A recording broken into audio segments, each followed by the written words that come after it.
back to the Avert Alzheimer's podcast. I am so glad you're here. I skipped a week of podcasting to spend some time getting our house ready to sell. So that's what I want to talk to you about today because I'm so frustrated. Okay, so my mother, as you know, has late-stage Alzheimer's, hence this is why this business began.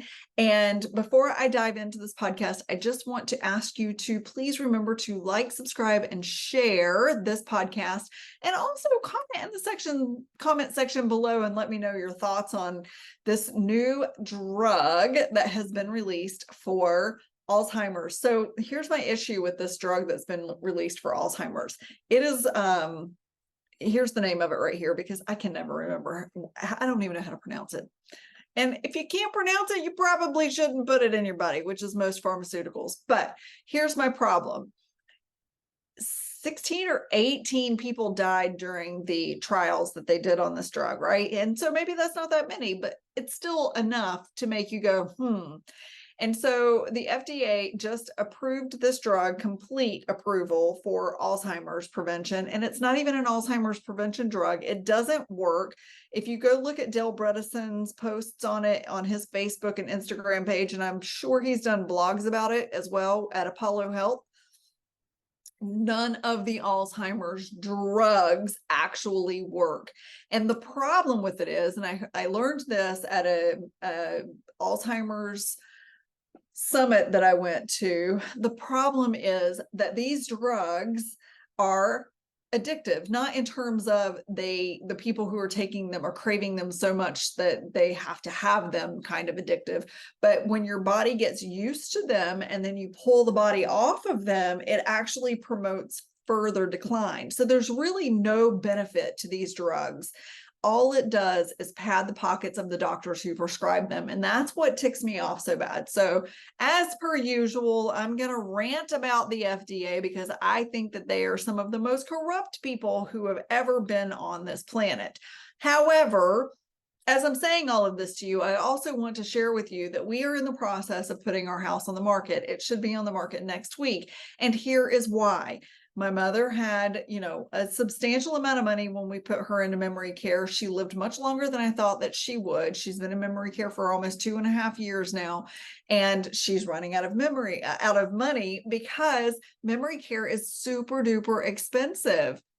Think about this for a moment. Once you get to a certain point, which my mom wasn't completely to this point, but here's what I love about the care center she's in is it's a flat rate.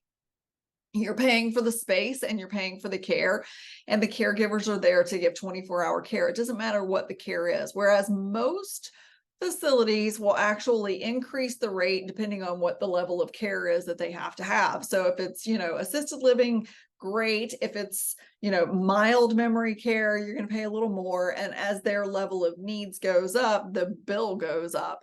Whereas with this place that she's in up here in Anchorage, it's a flat rate.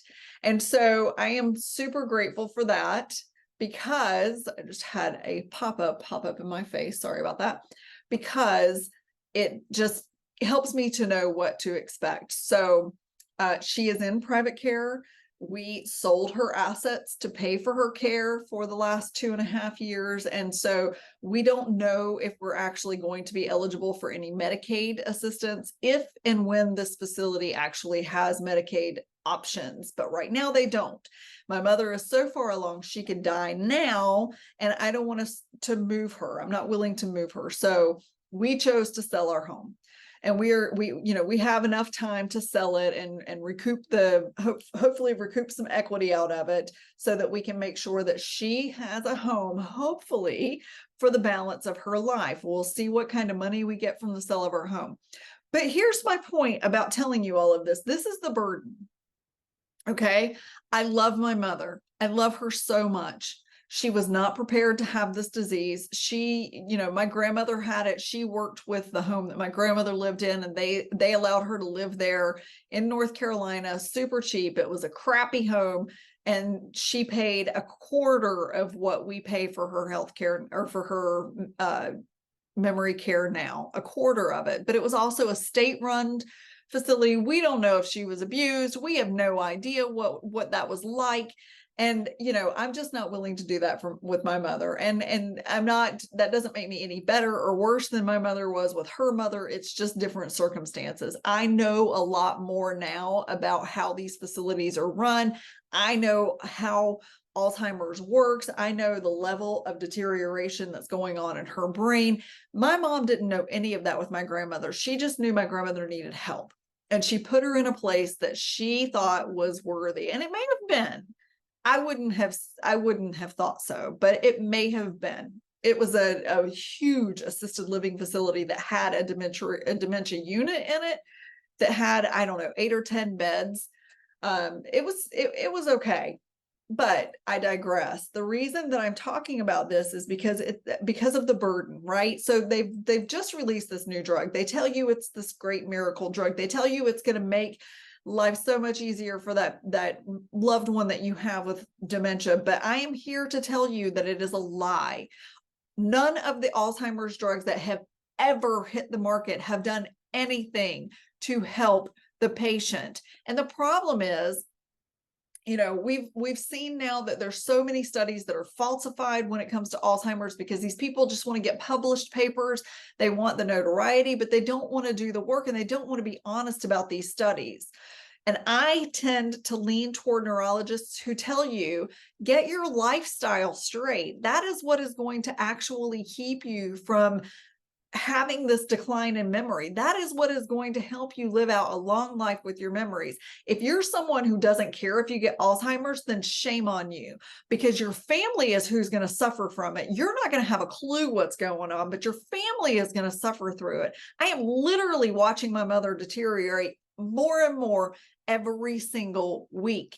Every week we go in and there's something new in her behavior, something new about what's going on with her, and she's just dying a slow, horrible death. She doesn't have a clue, but I get to watch it. Now that she's out of money, I get to come up with the money to pay for her, because I don't have the skills to take care of her, nor do I have the patience to put her back in my home.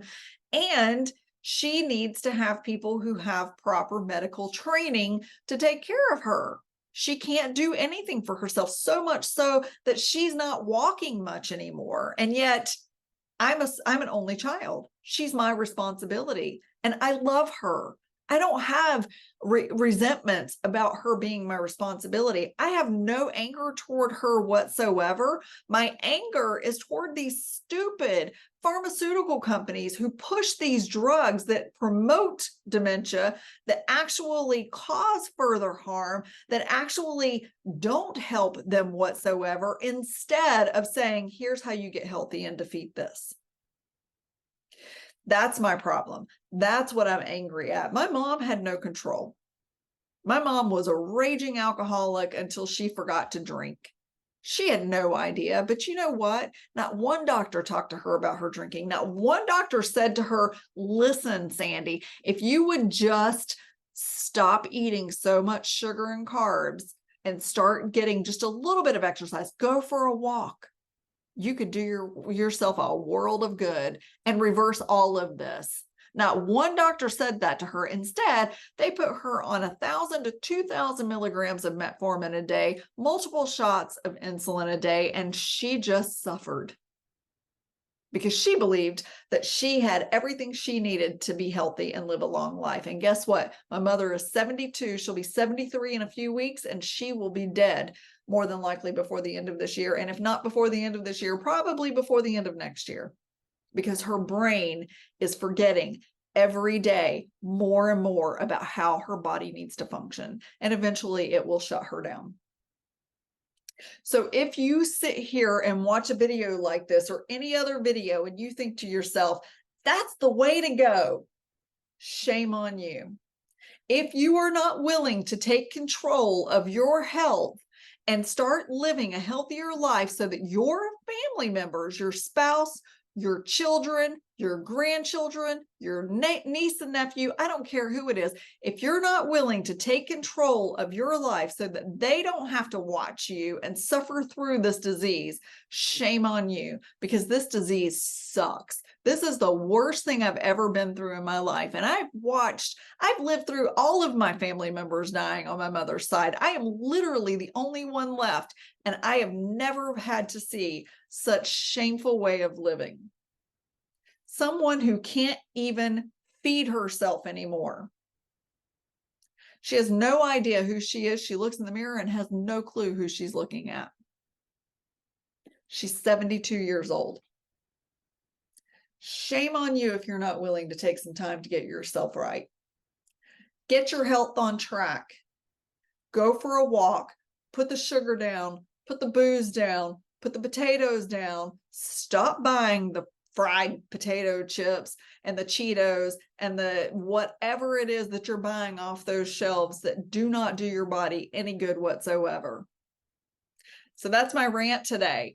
I love you and I only want to see you get well. I only want to see you live out a long life. And I get so passionate about this because it just infuriates me that doctors will not educate people on healthcare anymore. They don't tell you that you can change it all. You can change it all and you can still enjoy the things that you're enjoying now. You just might have to work a little harder by making them yourself. What? Yeah.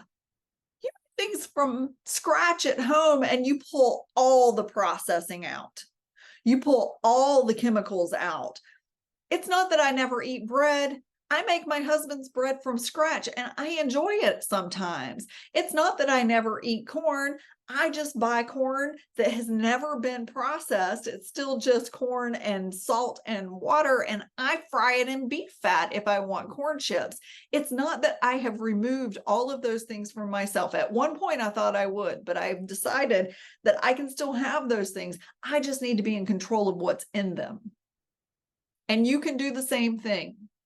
So if this is something that you think you would be interested in, I encourage you to send me a message, leave a comment below. I have a course that's going to be launching this month. It is the 5 pillars of Alzheimer's prevention. It is amazing. I put so much of my heart and soul into this course. I also have a course that's going to go with it, a little mini course that you can either tack on to it or buy separately. And it is about how to get prepared in case one of your loved ones is going to go through this. There's a lot of legalities that you have to go through. Finding the right home can be really hard. Being a caregiver, we did it all. We did it all. We got power of attorney over my mother. We sold her homes. We put her in our house. We were her caregivers for 2 years until she got to a point where we couldn't do it anymore. All of that is going to be available this month. I encourage you to check it out. I will put a link to my website below so that you can actually, my website's being moved. No, it won't. I will give you an email address that you can reach out to me at, and you can let me know if you're interested. And I will happily send you information as soon as that course is ready. Other than that, I encourage you just to continue to watch these videos. Let me know what you are doing to get yourself right, and subscribe. I got a lot more coming. I'm angry about our government and their pathetic healthcare and the FDA and its sick, twisted corruption around pharmaceuticals and big food. And I am going to share it with you starting, well, I've been doing it for a while, but today's episode is all about this stupid new drug. Do not put your parents on these Alzheimer's drugs. They don't work. They don't work. If they recommend them, say no thanks. Okay, see you later. Bye.